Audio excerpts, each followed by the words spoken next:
Manuscrit autobiographique Thérèse de l'Enfant Jésus. Prologue.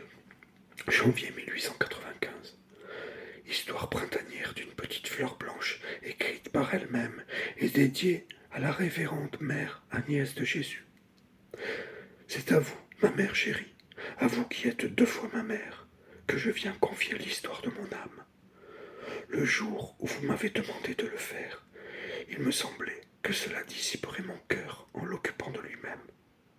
Mais depuis, Jésus m'a fait sentir qu'en obéissant simplement, je lui serais agréable. D'ailleurs, je ne vais faire qu'une seule chose, commencer à chanter ce que je dois redire éternellement, les miséricordes du Seigneur. Avant de prendre la plume, je me suis agenouillé devant la statue de Marie, celle qui nous a donné tant de preuves des maternelles préférences de la Reine du Ciel pour notre famille.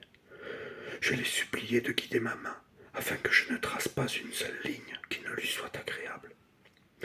Ensuite, ouvrant le Saint-Évangile, mes yeux sont tombés sur ces mots. Jésus étant monté sur une montagne, il appela à lui ce qu'il lui plut, et ils vinrent à lui. Saint Marc, chapitre 3, verset 13.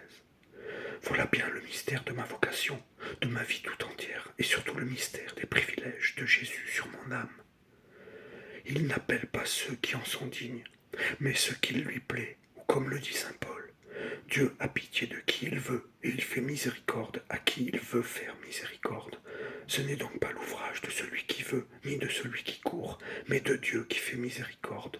Épître aux Romains, chapitre 9, versets 15 et 16. Longtemps je me suis demandé pourquoi le bon Dieu avait des préférences, pourquoi toutes les âmes ne recevaient pas un égal degré de grâce. Je m'étonnais en le voyant prodiguer des faveurs extraordinaires aux saints qu'il avait offensés, comme saint Paul